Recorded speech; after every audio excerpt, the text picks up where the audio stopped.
Hello. I got a lot of things, I have to say, but my time here is limited, so please bear with me. To all the graduates here today, congratulations. And to all our other fellow students, teachers, parents, our principal, Mr. Ang, Ms. Daisy, and all the other esteemed guests, good afternoon.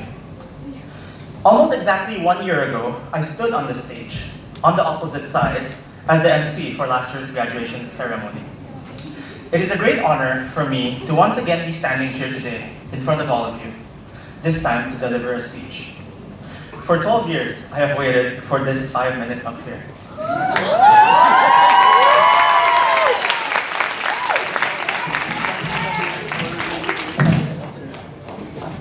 First and foremost, I would like to give my most sincere gratitude to God for His blessing and guidance in my life, and without whom I would not be who I am today. I'd also like to give my thanks to all our teachers and friends who have always supported me to becoming who I am today. And finally, I'd like to say thank you to my parents, who are always there for me, who have given me a healthy environment to grow up in and prosper, and whom without their doting care, I would also not be here standing today. I'm sure that each and every one of us has had our own unique experiences here at National High.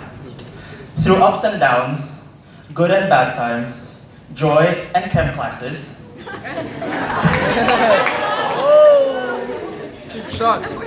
my 12 years here at NH have undoubtedly forged countless unforgettable memories. To all our teachers past and present, from the bottom of our hearts, thank you for everything. The time I've spent in this school has led me to grow, for the better, I hope, both intellectually and emotionally. I'd like to use this time to share some of the lessons I've learned over the years. Ultimately, you will be the one responsible for your life. Your life may be shaped by your experiences, family, friends, acquaintances, society, but at the end of the day, you'll end up being the one deciding what to do with your future. On that note, we've all been given the privilege of having that choice, so don't waste it. Be grateful for what you have. The grass always looks greener on the other side, and it would do all of us well to remember that. It is a person who makes him or herself great. His or her environment is secondary. The school or university that you'll end up going to determines neither your future nor your worth as a human. You'll be the one who ends up shouldering that responsibility. If you didn't get into the school you wanted, who cares? Great people make themselves great by having the courage to forge their own paths. Let us not forget, however, that although you are responsible for your successes, you are also responsible for your failures. It takes a lot of courage to realize and admit one's mistakes, and to not blame them on others. Particularly in this school, to me, the Piagetian values stem from this very simple step. From Jokowi to Ahok, to Malala Yousafzai, to Einstein, to Nelson Mandela, to Martin Luther King, these are all ordinary people doing extraordinary things. Ordinary peeps becoming heroes because they believe in what they did. At the risk of sounding cliched, let me just say this. Be passionate in what you do and take pride in doing all things well.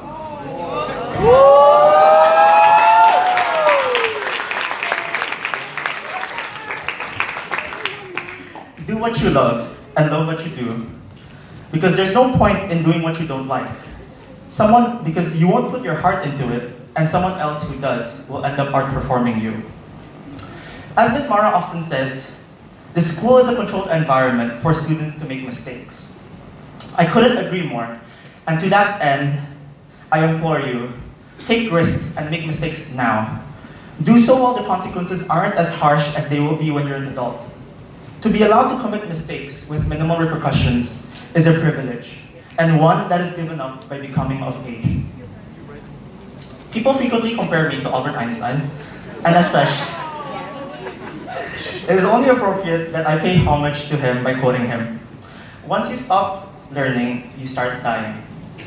To me, my greatest strength is the realization that learning is a lifelong process. It is a false dichotomy to think that either we study in school or not at all. Our learning will not stop once we step outside the classroom, nor will it halt when we stop doing schoolwork. From extracurricular activities, to doing projects outside of school, to furthering your hobbies, to mingling with friends, spending time with your family, etc. Every single one of these activities are places for learning. Learning is but the acquisition of knowledge, and to that end, living a healthy life in itself is learning. I believe that as important as it is to learn in the classroom, it is also as important to ensure that your life beyond school is as rich and exciting. A revelation that, most regrettably, I attained too late. My greatest regret is not realizing the importance of friendship sooner. I was far too caught up in my studies that I failed to realize that the friendships and memories that you make in school are far more important and long-lasting than the marks you get on your report card. After all, these awards are biodegradable and they'll run out soon.